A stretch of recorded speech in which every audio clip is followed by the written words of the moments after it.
Buenos días, iglesia. Saludo a los que no alcancé a saludar en la mañana.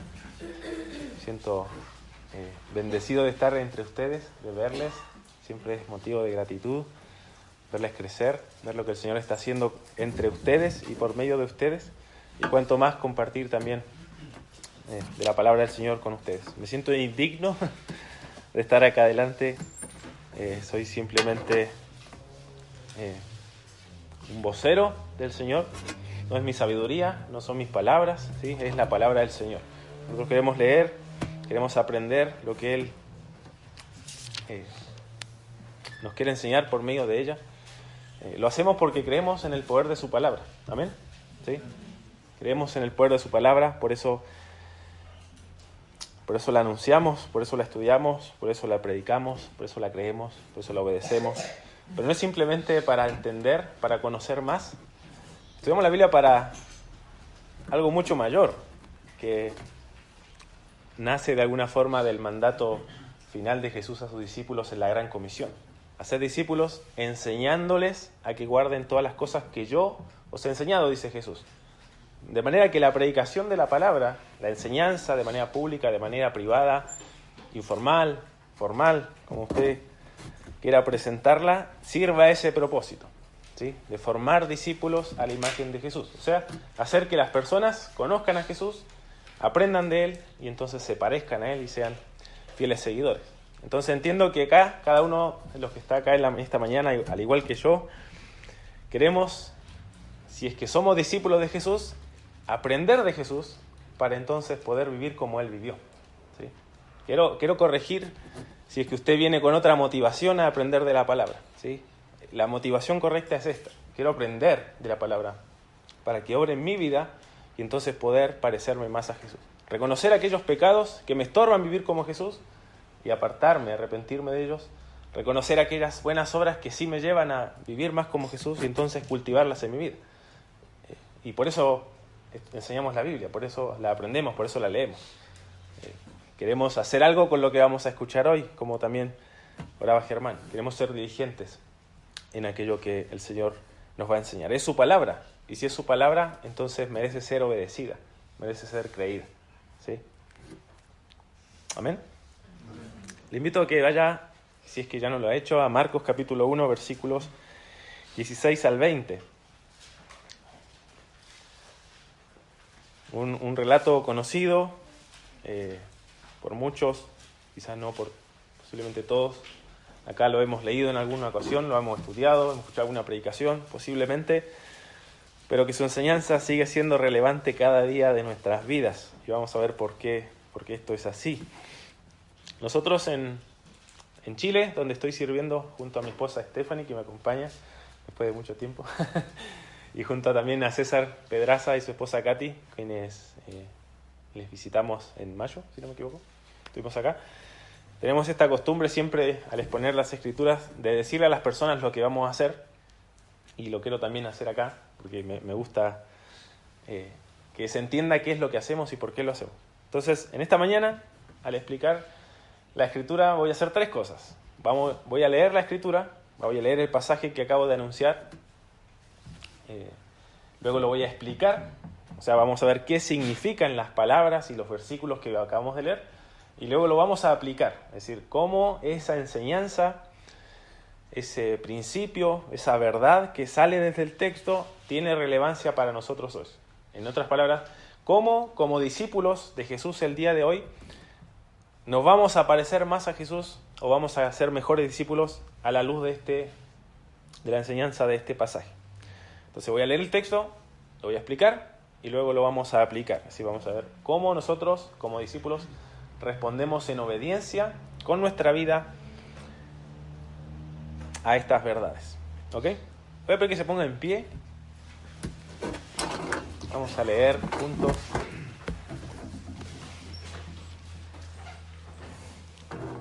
No suelo hacer esto, pero quisiera que leamos todos juntos, en voz alta, estos 5 versículos que vamos a estudiar.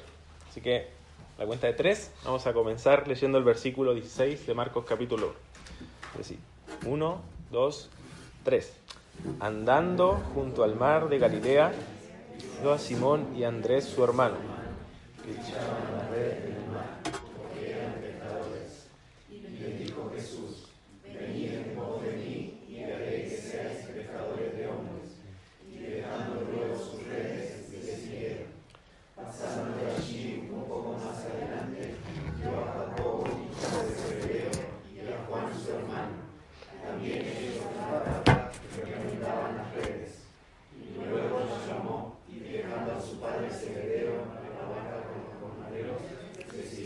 Amén. Oramos. Padre, simplemente queremos pedirte que nos hables, que nos enseñes en esta mañana, agradecidos de poder acercarnos a tu palabra, como decía también Germán, como una muestra de tu misericordia y tu amor por nosotros. Poder oír tus palabras, poder escuchar tu enseñanza, rogando que tu Espíritu obre en cada uno de nosotros para poder entender y obedecer también a lo que tú quieres enseñarnos. Danos corazones dispuestos y atentos en esta mañana. Te lo pedimos en el nombre de Jesús.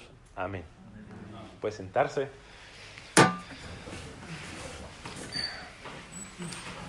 Bien, lo que acabamos de leer es una escena, ¿no es cierto?, del Evangelio de Marcos. ¿Alguien sabe qué es el Evangelio de Marcos? ¿Qué es lo que estamos leyendo acá? A los que han cursado quizá hermenéutica, sé que algunos aventureros. Sí, el Evangelio, quiero dar una introducción para entender un poco lo que estamos leyendo. Sí, el Evangelio es básicamente, no es tal cual esto, pero básicamente lo podemos entender como una biografía, ¿sí?, en este caso acerca de Jesús. Siempre es importante ver el contexto en el que nosotros estamos estudiando algo. Empezamos a leer el versículo 16, pero hay 15 versículos antes que el autor del Evangelio creyó que eran importantes para entender su mensaje. Pero nosotros no leímos todo aquello, simplemente leímos del versículo 16. Pero quiero hacer un resumen de lo que Marcos ha dicho para entender de mejor forma qué es lo que nos está diciendo acá, ¿sí? Si ve en su Biblia, en el versículo 1, comienza diciendo así: principio del Evangelio de Jesucristo, Hijo de Dios. Así que Marcos inicialmente nos anuncia, nos presenta, nos declara que todo lo que nos va a escribir, todo lo que nos va a decir, tiene que ver con esto, con el Evangelio de Jesucristo, el Hijo de Dios. Evangelio significa buenas noticias, ¿sí? Así de simple. Así que Marcos nos va a hablar de las buenas noticias, pero que son acerca de alguien. ¿Quién es ese alguien? Jesucristo. Jesús, el Cristo, también se podría traducir el Hijo de Dios. O sea, Jesús, el Mesías, la palabra Cristo, la palabra griega que en el hebreo es la palabra Mesías, el Hijo de Dios. Esto nos presenta algo que por ahí a veces ignoramos o desconocemos, pero para un judío que escuchaba esta declaración, acá se nos está hablando acerca de Jesús, que significa que Él va a ser Salvador, ¿no es cierto? Pero es también el Cristo y el Hijo de Dios. Al judío se le iba a venir las antiguas promesas hechas al pueblo de Israel, acerca del Mesías, ¿no es cierto?, que iba a venir a cumplir las promesas de Dios para con su pueblo, tanto de restauración como de juicio. Y habían muchas promesas en el Antiguo Testamento que apuntaban a la obra del Mesías. Pero en el contexto en el que Marcos escribe, o en el contexto, mejor dicho, en el que Jesús viene, había muchas expectativas mesiánicas. De hecho, ya se habían levantado muchos Mesías. Pero la gente estaba expectante de en qué momento va a venir el Mesías a cumplir las promesas de restauración de Dios para con el pueblo.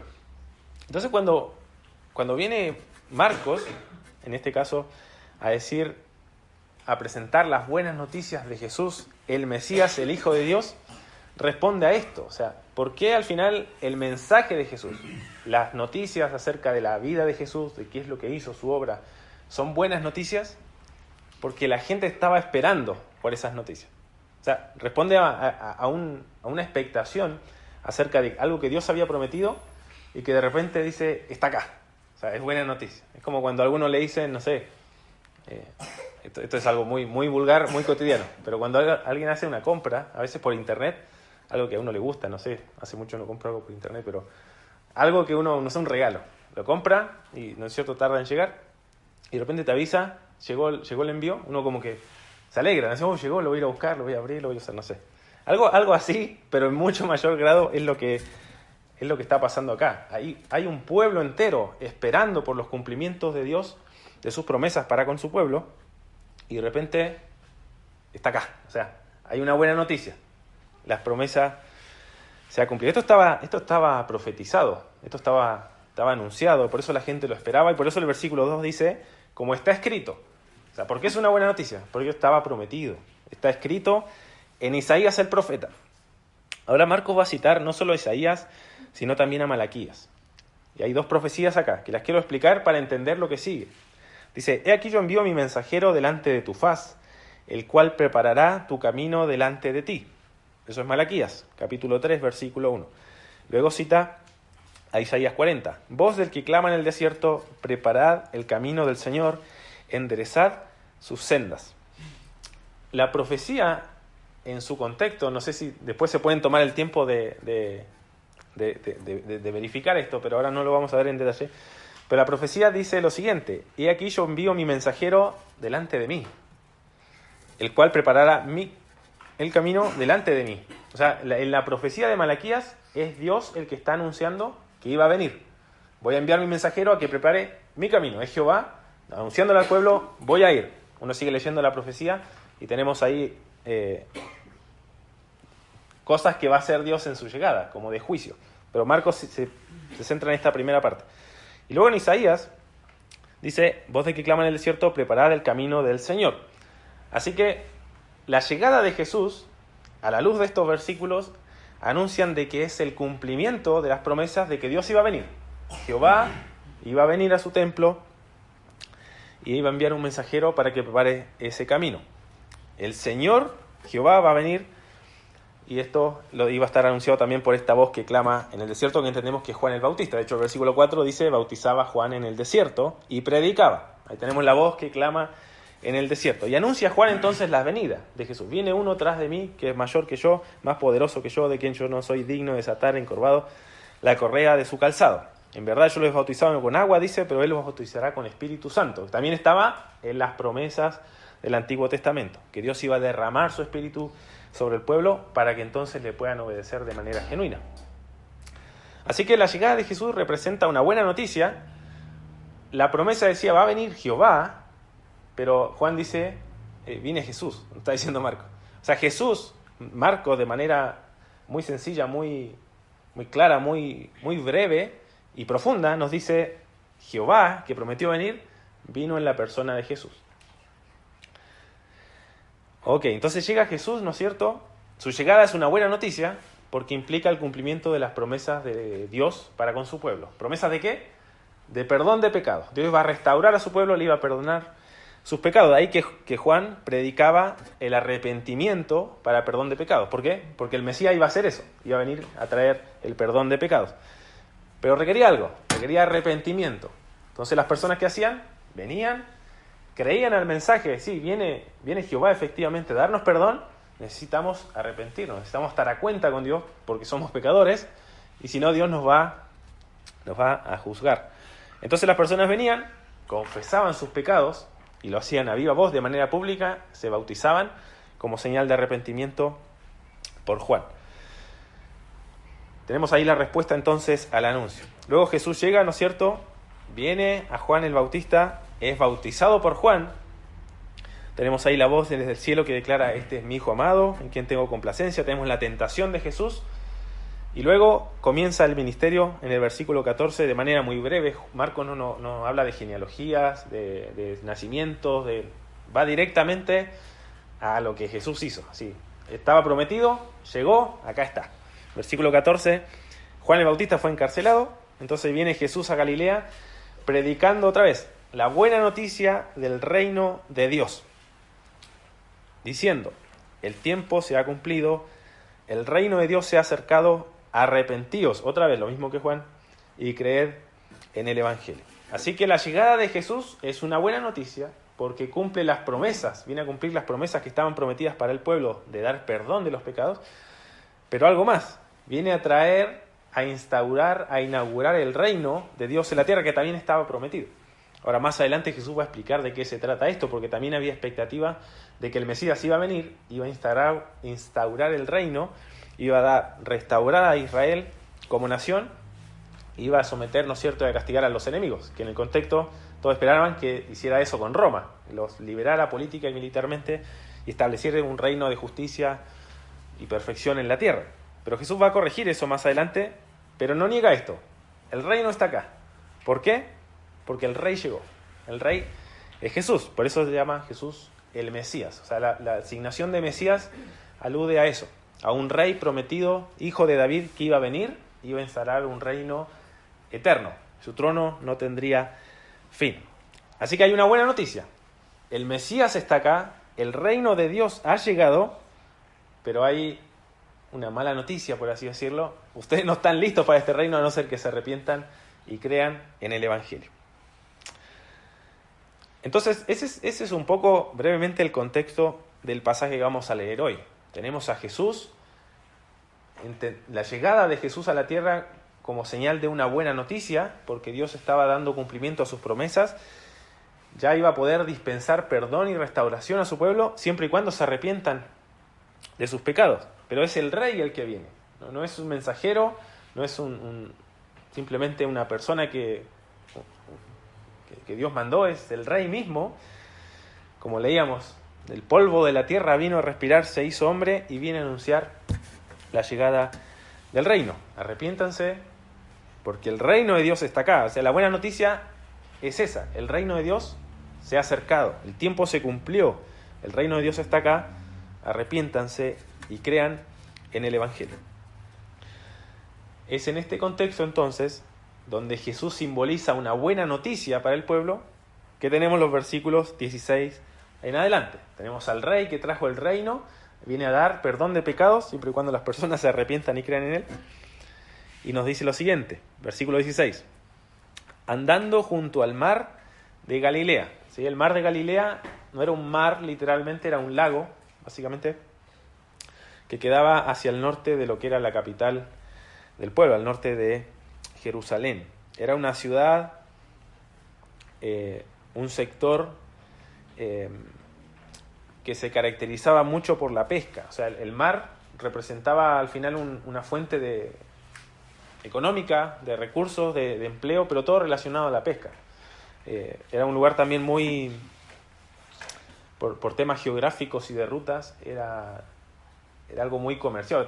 Pasaba mucha gente por ahí, por temas de comercio, había mucha exportación. O sea, Josefo dice que un historiador judío contaba que de acá se exportaba pescado hacia diferentes lugares importantes del mismo imperio. O sea, era un lugar que para esa cantidad de movimientos era algo importante. De hecho, Josefo mismo, el historiador judío, reconocía que en este lago por lo menos habían cerca de 250 barcas de pescadores. O sea, tenemos que imaginar un lugar lleno de gente, poblado de pescadores, gente yendo, llegando, comprando, pescando, multitudes de gente trabajando acá. Entonces ahí viene Jesús andando junto al mar y dice que vio a Simón y a Andrés su hermano. Por contexto de otros evangelios nosotros entendemos, a la luz del evangelio de Juan, por ejemplo, que Simón y Andrés ya habían tenido un contacto con Jesús.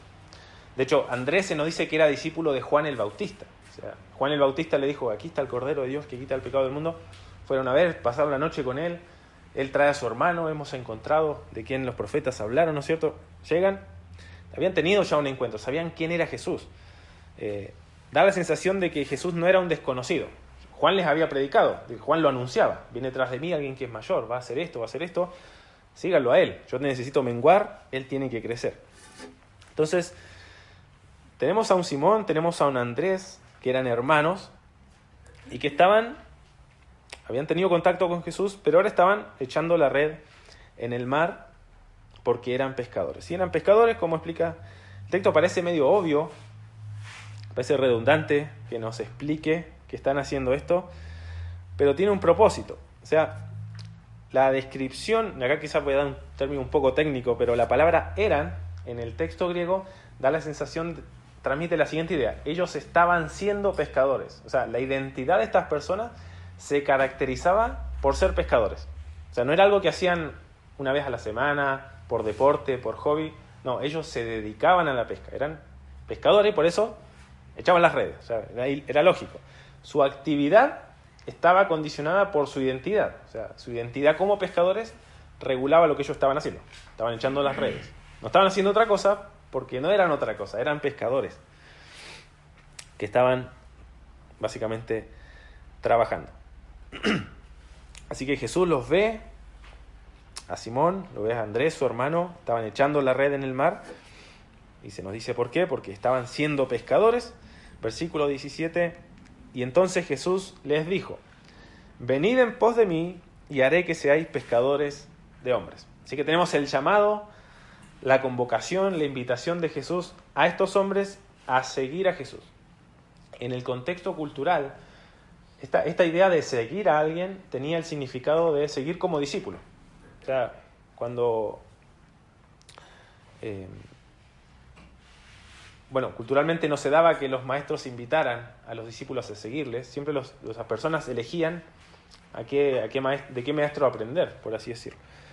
Pero el concepto de seguir en pos de alguien involucraba que esta persona era un maestro que buscaba enseñarme, pero que yo lo hacía con el propósito de replicar, ya sea un oficio, o ya sea una filosofía, o ya sea una manera de vivir.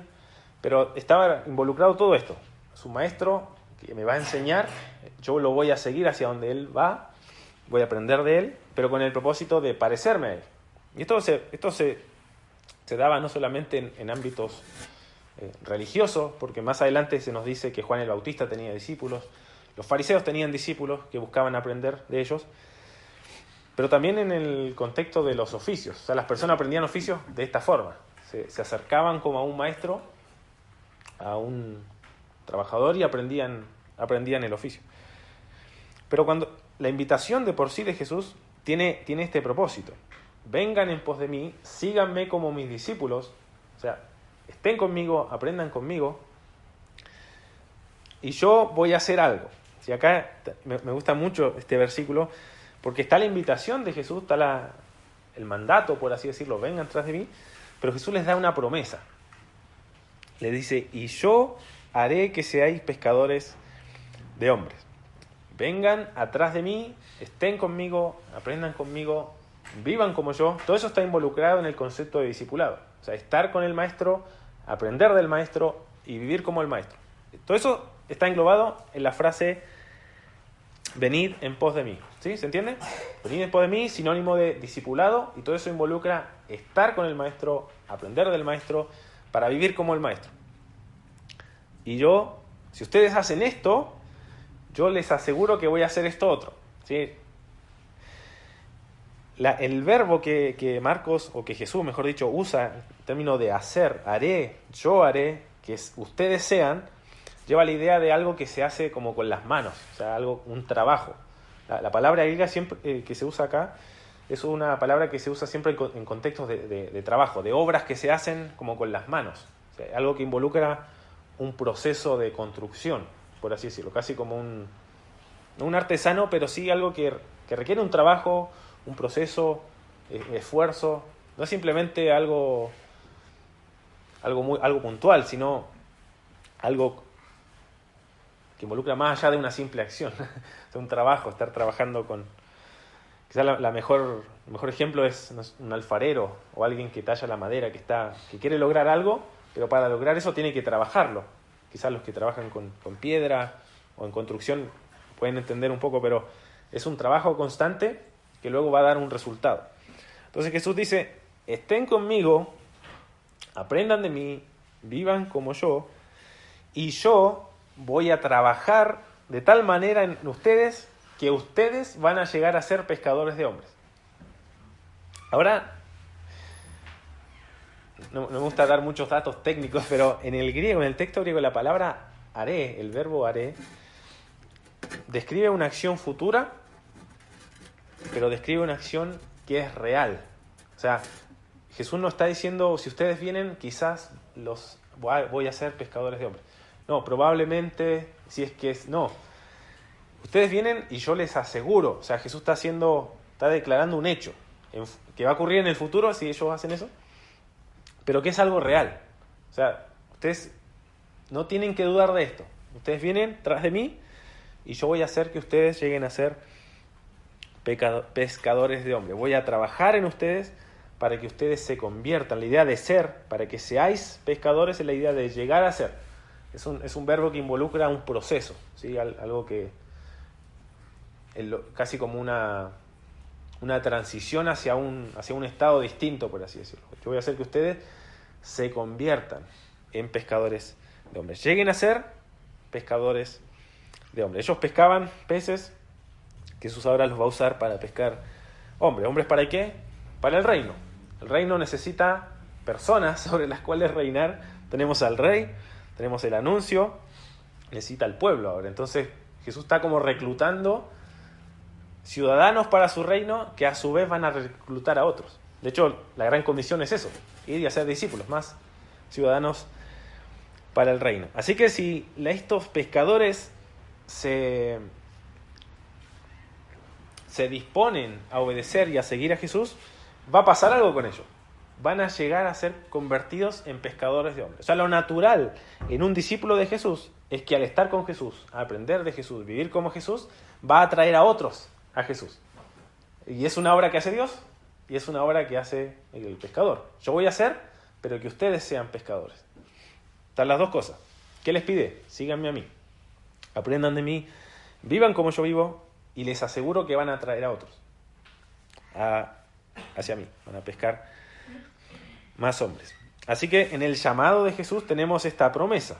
Si ustedes me siguen, yo voy a hacer esto. Jesús quiere captar hombres, ciudadanos para su reino, y va a usar a simples pescadores. Ahora, en lo que es como el contexto histórico de la época, la pesca era algo que, quizás a diferencia de hoy, bueno, dependiendo del lugar, era algo que generaba mucho recurso. O sea, un pescador no era alguien pobre. Y muchos asumen de que tanto Andrés con Simón eran socios de la pareja de hermanos que siguen, que era Jacob y Juan, y que tenían una empresa importante. Pero quiero destacar que lo que sigue, mejor voy a leer el versículo, pero ante el llamado de Jesús, estos hombres hacen algo. Versículo 18 dice, y dejando luego sus redes, le siguieron. La palabra luego, allí en el texto griego, esa es la palabra inmediatamente. O sea, al instante. O sea, es algo que es casi como urgente. Inmediatamente dejaron las redes, porque estaban con las redes, porque eran pescadores, y le siguieron. Entonces, tenemos acá esta primer pareja de hermanos. La escena nos va a presentar un doble llamado, a dos parejas de hermanos a seguir a Jesús. Esta primer pareja, se nos dice entonces que Jesús les llama, les promete lo que va a hacer con ellos, y ellos tenemos entonces la respuesta de estas personas al llamado de Jesús. Dejando sus redes, inmediatamente le siguieron. Entonces, ¿qué pasó acá? Tenemos a unos pescadores que tenían un muy buen trabajo, una muy buena fuente de ingresos. De hecho, se nos dice más adelante que Simón y Andrés tenían una casa en Capernaum. Tener una casa no era tampoco para cualquiera, pero lo dejan su fuente de ingresos, su fuente de recursos, y deciden seguir a Jesús. ¿Por qué estas personas al final dejan todo inmediatamente, sin pensarlo, sin excusarse, sin nada, para seguir a Jesús? Bueno, porque ellos entendían de que Jesús era una buena noticia. La llegada de Jesús era algo bueno. O sea, tenemos acá al que viene a darnos perdón de pecados, del que las Escrituras habían profetizado, habían prometido, y nos está llamando a estar con Él, a aprender de Él, a vivir como Él. No necesito nada de pensarlo, de meditarlo, dejo todo y lo sigo. Así que Simón y Andrés, la respuesta que dan al llamado de Jesús evidencia eso. La persona de Jesús representaba para ellos lo máximo. O sea, era la mejor noticia que podían haber escuchado en sus vidas. Tenemos al Salvador del pueblo de Israel, que viene a darnos perdón de pecados, que viene a restaurarnos y que nos está llamando a estar con Él. No necesito pensar nada, dejo todo y le sigo. ¿Por qué? Porque Jesús es una buena noticia, es el Evangelio, básicamente. Entonces, primer llamado, venid en pos de mí, estén conmigo, aprendan de mí, vivan como yo. La respuesta, dejan todo, lo abandonan y lo siguen a Jesús. Versículo 19. Pasando de allí un poco más adelante, vio a Jacobo, hijo de Zebedeo, y a Juan su hermano, también ellos en la barca, que remendaban las redes. Así, literalmente estaban arreglando las redes. Estaban arriba de otra barca, siempre después de las pescas los pescadores repasan todos los nudos de la red porque a veces se rompen, a veces hay que arreglarlo. Estaban ahí preparándolas, limpiándolas quizás para salir a pescar. Pero también eran pescadores, pero el texto no nos dice que eran pescadores como la pareja de Simón y Andrés.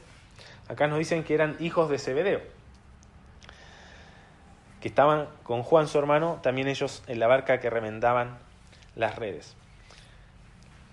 El contexto también nos dice que Zebedeo era alguien que tenía muchos recursos, tenía barcas, porque más adelante cuando lo dejan, dice, dejando a su padre Zebedeo en la barca con los jornaleros, le siguieron. O sea, tener jornaleros, tener barcas era ya algo, tener tu propio negocio de pesca con tus barcas, tu red, era algo importante. Pero el punto de tener ya más barcas y más jornaleros involucra que el negocio, la posición económica, socioeconómica de Zebedeo y su familia era algo mucho mayor que quizás en el caso de Simón y Andrés. Pero eran hijos de Zebedeo. Se presume que Zebedeo era como el dueño de la empresa y que tenía estas barcas, ¿no es cierto? Y a sus hijos trabajando para con él, alguien de renombre. Y Marcos nos presenta y nos describe a Jacobo y a Juan como hijos de este Zebedeo. O sea, cuando alguien asocia a alguien con otra persona, es porque esa persona es de importancia, es conocida. Y entonces al conocer a esta persona uno dice, eso tiene implicancias para entender quién es esta otra persona. Por ejemplo, si yo digo, no sé, esta persona es hijo de Messi. Es como, no es cualquier persona, es alguien que tiene cierta posición, cierto renombre, cierta reputación. Entonces, de alguna forma esta pareja de hermanos estaban asociados con Zebedeo. O sea, ser asociado a Zebedeo era algo como de prestigio. ¿Sí? Tenemos que entender eso, que era algo, no era cualquier persona con la que trabajaban. Si bien eran hijos de ellos, trabajaban para ellos y eso también tenía cierta reputación para ellos. O sea, Marcos nos presenta al final a dos parejas que no es que estaban haciendo nada, no estaban ahí pasando el rato sin saber qué hacer y viene Jesús los llama. No, estaban ocupados en cosas que eran importantes, que eran necesarias, pero que también tenían cierta calidad de prestigio, de renombre para ellos. Quizás para uno fue tener su barco, sus redes, para otros ser hijos de Zebedeo, pero eran personas que tenían algo que abandonar, por así decirlo. Tenían algo, o sea, seguir a Jesús para estas personas involucraba un costo. O sea, no era llegar y, sigo a Jesús y en el tiempo libre sigo a Jesús, después sigo pescando, no. Seguir a Jesús los pone entre la espada y la pared, por así decirlo, y los pone ante una decisión. O sea, ¿qué vas a valorar más? ¿Esto o lo otro? Que ellos dejen su trabajo, dejen las redes y dejen a su familia, habla de que para ellos Jesús, que es una buena noticia, es mucho más digno, mucho más valioso que cualquier otra cosa que estén haciendo. Entonces tenemos a Jacobo y a Juan, que eran hermanos, hijos de Zebedeo, que también estaban en la barca arreglando las redes, y viene Jesús, versículo 20, Jesús los llamó, la idea aquí los convocó, los invitó, posiblemente, no nos dice el texto, pero a lo mismo que los invitó a Simón y Andrés, o sea, síganme a mí, yo haré que sean pescadores de hombres, pero hay un llamado a seguir a Jesús, y otra vez la respuesta, dejando a su padre Zebedeo en la barca con los jornaleros le siguieron. Así que tenemos otra pareja de hermanos, llamado de Jesús y la respuesta. ¿Cuál es la respuesta? Le siguen, pero no le siguen de cualquier forma, le siguen dejando algo. En el caso de Simón y Andrés dejan las redes, en el caso de Jacobo y Juan no dejan las redes, no dejan el barco. ¿Qué es lo que dejan? Dejan a su padre. O sea, hay un desapego laboral de un lado, material, si uno puede decir, con las redes o los barcos, y después hay un desapego más familiar, sentimental quizás, con el caso de su padre. Entonces está el llamado de Jesús, está la respuesta de aquellos que son llamados en seguir, en obedecer a Jesús, implicando la renuncia, en este caso, a su trabajo o a sus familias. En otras palabras, tiene un costo seguir a Jesús. Tiene un costo, y esto es enfático en el pasaje. O sea, ¿por qué Marcos nos relata el llamado de dos parejas de hermanos que les hacen el mismo llamado y tenemos la misma respuesta? Dejan todo y le siguen. Dejan todo y le siguen. ¿Por qué? Porque seguir a Jesús, si bien es una buena noticia, te involucra un costo, involucra una renuncia. Pero que si para la persona que es llamada Jesús verdaderamente representa esa buena noticia, entonces va a estar dispuesto a dejar aquello que le estorba seguir a Jesús. Ok, entonces ya leí el pasaje, lo expliqué su significado. ¿Cuál es la aplicación para nosotros el día de hoy? Bueno, la enseñanza de este pasaje la podemos resumir de la siguiente manera. Y es que si creemos que Jesús es una buena noticia, le vamos a seguir como sus discípulos. ¿Amén? Si creemos que Jesús es una buena noticia, ¿crees que Jesús es una buena noticia? ¿Qué deberíamos hacer? Seguirle como sus discípulos. Ahora, el pasaje también nos muestra que seguir a Jesús involucra un costo. Ahora, uno podría preguntarse, y es natural, ¿Jesús me llama a dejar mi trabajo? ¿Jesús me llama a dejar mi familia? ¿Jesús me llama a dejar mis estudios? ¿A qué me llama Jesús? Bueno, el texto dice que nos llama a seguirlo. No nos llama a dejar el trabajo, no nos llama a dejar la familia, nos llama a seguirlo a Él. Pero si en el proceso de seguirlo, mi trabajo me estorba conseguir ser un fiel seguidor de Él, un discípulo, alguien que está con Jesús, que aprende de Jesús, que vive como Jesús, entonces me pongo ante ese llamado de Jesús. ¿Qué va a ser más valioso para mi vida a la hora de vivir como un discípulo? ¿Mi trabajo, mi familia, mi reputación? ¿O seguir a Jesús?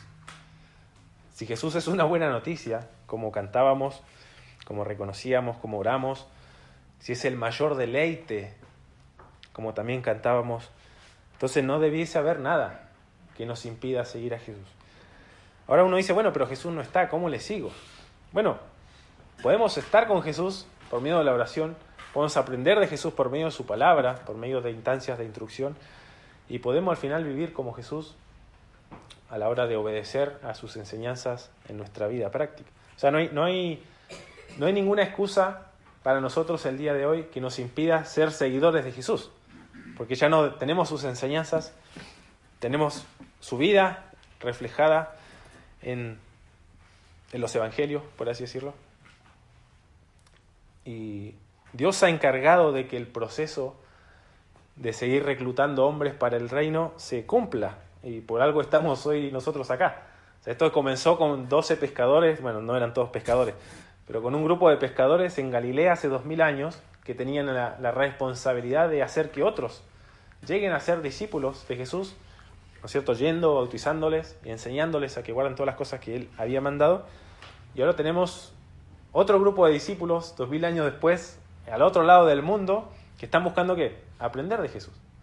Que fueron bautizados, que escucharon el Evangelio, se arrepintieron de sus pecados y vieron en Jesús como algo totalmente digno de seguir, de valorar y de renunciar a cualquier cosa que me estorbe vivir como Él. Todos acá, bueno, no sé si todos, pero todo discípulo que está acá hoy en esta mañana va a concordar conmigo en que queremos seguir a Jesús. Amén. Queremos ser fieles seguidores de Jesús. Queremos ser sus discípulos porque entendemos que Él nos llama a eso, a ser sus discípulos.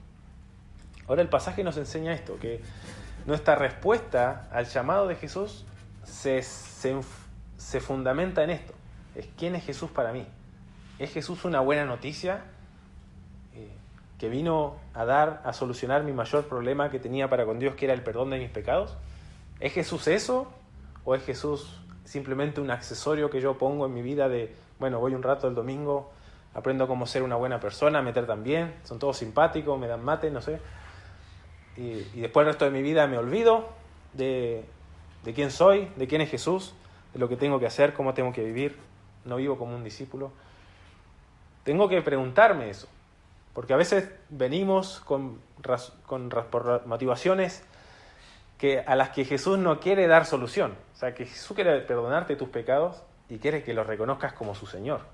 Y si no está dispuesto a reconocerlo como el Rey, porque es el Rey que está acá, que viene a llamarte a ser su discípulo, a no solo recibir el perdón de pecados, sino a estar con Él, a aprender de Él y a vivir como Él, entonces Jesús no tiene nada para darte. Jesús viene a darte solución a tu mayor problema. Obviamente hay un montón de bendiciones que vienen juntamente con eso, pero si tu motivación no es el perdón de pecados, no es el gozo de venir ante aquel que viene a perdonarte de tus injusticias, entonces Jesús nunca va a ser tu mayor deleite, nunca va a ser tu satisfacción. Jesús nunca va a ser la razón por la cual le vas a obedecer. O sea, vas a obedecer, vas a venir a la iglesia, vas a cantar, leer tu Biblia, siempre y cuando sea fácil. Pero cuando asuma un costo para tu vida de negarte, más adelante Jesús pone requisitos a los que les quieren seguir. El que quiera ser mi discípulo, tome su cruz, niéguese a sí mismo cada día y sígame. Pero si no estoy dispuesto a ese costo, nunca voy a poder ser un verdadero discípulo. Pero el discipulado tiene costos. Pero estos costos no son nada cuando entiendo que Jesús es una buena noticia. Él viene a satisfacer mi mayor necesidad, que es el perdón de pecados. Él viene a morir, Él viene a vivir por mí. Él viene a vivir la vida justa que la ley de Dios demandaba. Él viene a morir como un sacrificio por nuestros pecados. Él nos da su justicia cuando nos arrepentimos y creemos. Y Él nos asegura, ¿no es cierto?, una eternidad junto con Él cuando regrese. ¿Pero es Jesús una buena noticia para ti? ¿Lo es? ¿De verdad? ¿Es una buena noticia? Bueno, si es así, ¿qué vamos a hacer? Vamos a seguirle como sus discípulos. Vamos a querer estar con Él. Vamos a querer aprender de Él por medio de su palabra, en instancias de enseñanza. Vamos a querer estar con otros discípulos, porque necesito ser discipulado, necesito discipular a otros. Pero no queda ahí. Voy a salir y voy a vivir como un discípulo para que aquellos que no pueden conocer a Jesús o que no quieren conocer a Jesús, tanto porque no está físicamente o porque no tienen las Escrituras, puedan verlo en mi vida. O sea, al final puedan ver, dice, esta persona vive como Jesús, o preguntarse, ¿por qué haces esto? ¿Por qué reaccionas de esta forma ante la injusticia, ante los problemas? ¿Por qué esto? ¿Por qué lo otro? Bueno, porque soy discípulo de Jesús y quiero vivir como Él vivió. Pero el mundo puede conocer a Jesús por medio de sus discípulos. Y Jesús promete de que si vives como un discípulo, entonces te vas a convertir en un pescador de hombres. Vas a lograr que otros lleguen a Jesús. ¿Por qué? Porque Él lo promete. O sea, ven en pos de mí y yo voy a hacer esto. O sea, en la medida que yo me mantengo siguiendo a Jesús, estando con Jesús, aprendiendo de Jesús, viendo con Jesús, van a pasar dos cosas. Vas a experimentar oposición, porque eso es lo que genera vivir como Jesús, pero también vas a ser de luz, de bendición, para que otros conozcan y puedan ver por medio de ti quién es Jesús. ¿Quién es Jesús?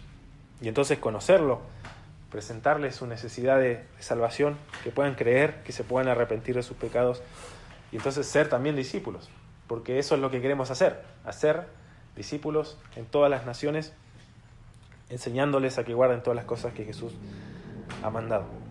Ahora tenemos que confesar también de que por más que muchos nos decimos somos discípulos y aprendemos de Jesús y venimos a la iglesia y en nuestra casa leemos la Biblia, oramos, buscamos vivir como Jesús, no siempre estamos dispuestos a pagar el costo que lo que vivir como Jesús implica.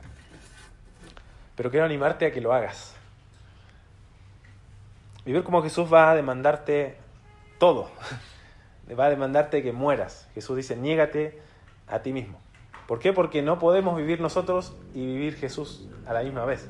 O sea, Jesús es alguien totalmente distinto a mí, y los que quizás me han conocido desde más joven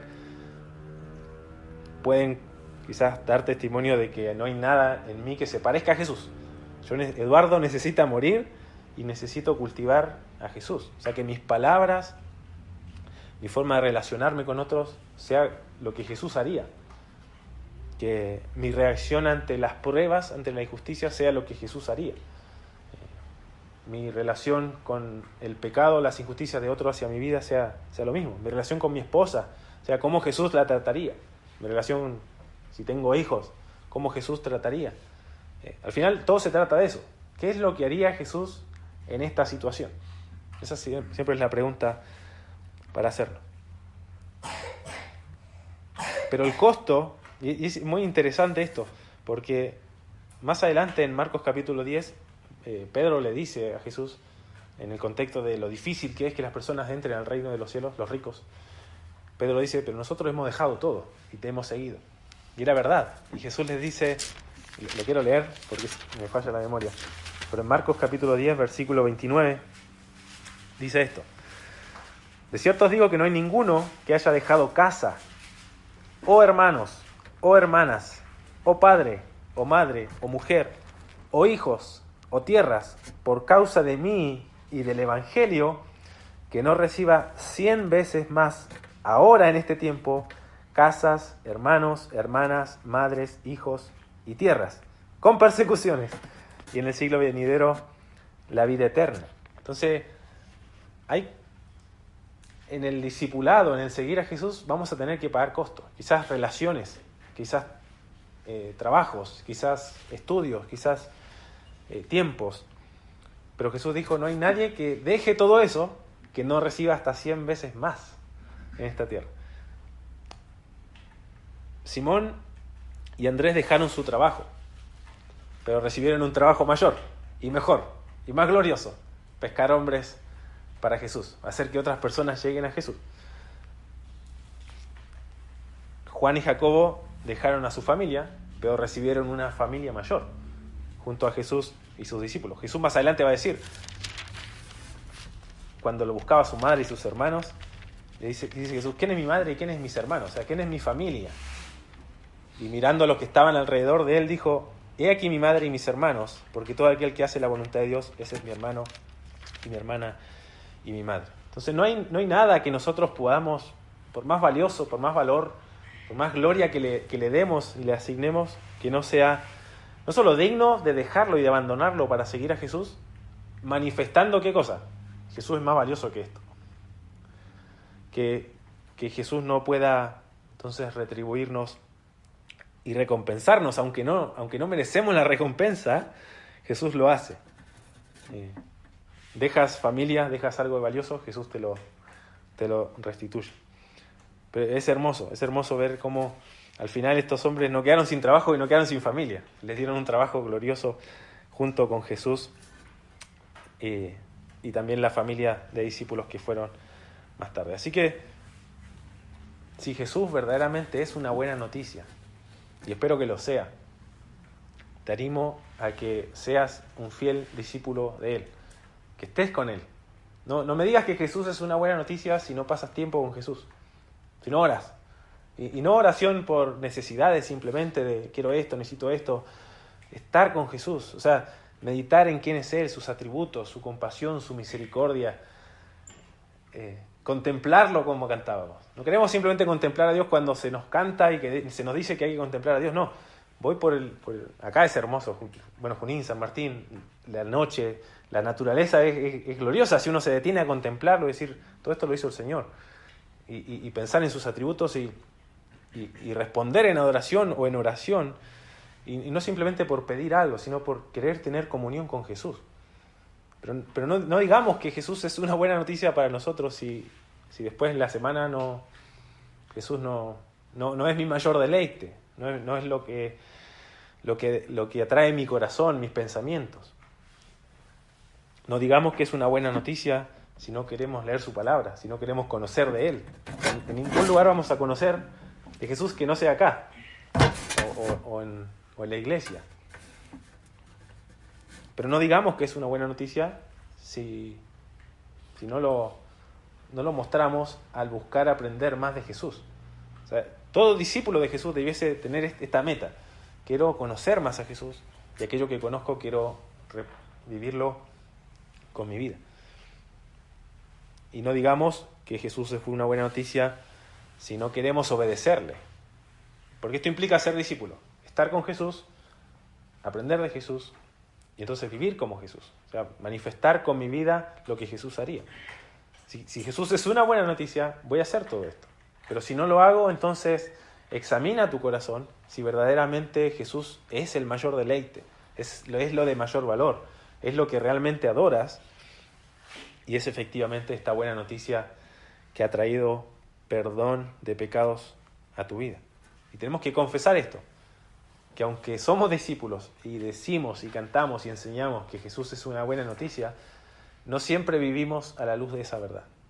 Tenemos muchas excusas por las cuales a veces no oramos. Yo mismo no estudio la Biblia, no busco, sabiendo lo que debo hacer, vivir como Jesús viviría en ciertas circunstancias. Y siempre hay alguna excusa para no hacerlo. Siempre hay algo que nosotros, no, es que no tengo tiempo. No, es que tengo que cumplir con esto. No, es que esa persona se merecía que yo le respondiera de esta forma. O esa persona no se merece que yo le haga este bien. Siempre tenemos excusas. Pero tenemos en ese momento, cuando la obediencia demande un costo, demande una dificultad, demande un sacrificio de algo que valoro, de algo que me es cómodo, de algo que es bueno, pero que es un estorbo para estar con Jesús, para aprender de Jesús o para vivir como Jesús, entonces inmediatamente debo estar dispuesto a abandonarlo. O sea, Jesús no me pide que abandone todo y me vaya, ¿no es cierto?, a la soledad a aprender. No, me pide solamente que sea capaz de abandonar aquello que a mí en mi vida personal me estorba vivir como un discípulo. Estar con Jesús, aprender de Jesús o vivir o reflejar la vida de Jesús para con otros. Entonces, ¿qué cosas te estorban? Yo creo que todos enfrentamos luchas, todos enfrentamos estorbo, estoy seguro de eso, que a todos nos cuesta, el primer estorbo somos nosotros, nuestra carne, nuestras pasiones, nuestros deseos, nuestra comodidad, nuestra voluntad. Todo eso es un estorbo todos los días, al comenzar el día, al transcurrir el día, para vivir como Jesús. Tienes que reconocerlo, que en tu vida, en tu carne, en tu corazón, hay estorbos para Jesús. Tienes que reconocer cuáles son. Pensando en quién es Jesús, en qué es lo que ha hecho por nosotros y que representa la mejor noticia que se nos podría haber dado, que Dios mismo vino a tomar forma de hombre, a morir por nosotros y a darnos perdón de todos nuestros pecados, sin merecerlos. Nosotros simplemente somos receptores de su gracia, de su amor. Y si eso verdaderamente es una buena noticia, y soy insistente con esto, vamos a buscar vivir como sus discípulos, estar con Él, aprender de Él, vivir como Él, asumiendo los costos que eso signifique, ¿sí? No pienses que la vida cristiana es fácil, no lo es. No es fácil, no es sencilla, requiere un costo. El primer costo es morir a ti mismo. Entonces piensa, te quiero dejar este desafío, piensa en qué cosas te impiden crecer como discípulo. Yo creo que todos acá están viviendo como discípulos en mayor o menor medida, en mayor o menor madurez, diferentes etapas de la vida cristiana, pero piensa, ¿cómo puedo yo ser mejor discípulo? ¿Cómo puedo ser yo alguien que refleje de mejor forma el carácter de Jesús? Estando con Él, aprendiendo de Él, viviendo como Él. Identifica aquellos estorbos y pídele a Dios que te ayude a abandonarlos, que no haya algo que te impida crecer. Y si a la luz de esta enseñanza también te das cuenta de que quizás no sos un discípulo, que quizás no sos alguien que, yo no conocía de Jesús, yo no me he arrepentido de mis pecados, yo no soy alguien que está con Jesús ni que aprende de Él, ni siquiera quiero vivir como Jesús. Simplemente quería estar en la iglesia o escuchar un buen mensaje de ánimo, de consuelo. Si al escuchar esto te das cuenta que no eres un discípulo, hay buenas noticias. Jesús sigue ofreciendo perdón y salvación para todo aquel que se arrepienta y crea. O sea, al final no tienes que hacer nada. Simplemente tienes que reconocer que si Jesús no te perdona tus pecados, vas a ir al juicio eterno. Y eso es justo. Dios debe hacer eso porque Él es justo. Pero Jesús también pagó en nuestro lugar, y si nosotros nos arrepentimos, confesamos nuestra necesidad de un Salvador, de que alguien tome nuestro lugar en el juicio de Dios, Jesús dice, el que a mí viene yo no le echo fuera. Y ahí está invitándonos Jesús. Y es hermoso ver eso, cómo Jesús quiere estar con estos pescadores y pecadores. No sé si te das cuenta, pero Él quiere estar con nosotros. ¿Por qué nos llama a estar con Él? Porque Él quiere estar con nosotros. Él desea estar con nosotros en comunión y no simplemente algo lejano y frío. Y muchas veces somos nosotros los que no queremos hacerlo. Entonces, ¿qué aprendimos a la luz de este pasaje? Que si creemos que Jesús es una buena noticia, le vamos a seguir como sus discípulos. ¿Qué involucra eso? Estar con Jesús, aprender de Jesús, vivir como Jesús y asumir los costos que eso significa. Dispuesto a abandonar, a desechar, a sacar de mi vida todo lo que me estorbe a ser un fiel discípulo de Jesús. Amén. Jesús es una buena noticia para ti. Espero que lo sea y que entonces tu vida pueda reflejar esto. Tu vida pueda ver otros ver en tu vida que, para esta persona Jesús es lo mejor. Y entonces está dispuesto a estar con Él, a aprender de Él, a vivir con Él, a invitar a otros a conocer a Jesús para que también lo conozcan y sean sus discípulos. ¿Oramos? Padre, gracias por tu palabra, por este pequeño pasaje, Señor, de tu palabra que nos enseña este gran principio, que conocerte a ti, Señor, como nuestro mayor bien, como lo más valioso, como lo más glorioso que hemos podido recibir. Al final no podemos hacer otra cosa, Señor, que seguirte, que adorarte, que dejar nuestra vida de pecado para servirte a ti. Te pido que obres en cada uno de nosotros, en nuestros corazones, para que efectivamente Jesús sea la mejor de las noticias que hemos podido escuchar, sea lo más valioso, que sea nuestro mayor deleite. Porque si eso no está, entonces todo lo que hagamos, Señor, no va a estar motivado por un deseo genuino de adoración a ti y de quien tú eres. Danos corazones que cada día te valoren más, permítenos conocerte más y que al conocerte podamos amarte y honrarte de mejor forma. Que aquellos que nos ven puedan ser testigos, Señor, de quién tú eres, porque vamos a vivir vidas que reflejan tu carácter.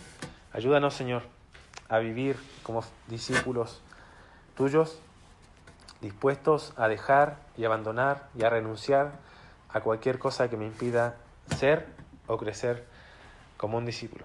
Lo queremos hacer porque tú, Señor, eres la mejor noticia que hemos podido escuchar en nuestras vidas.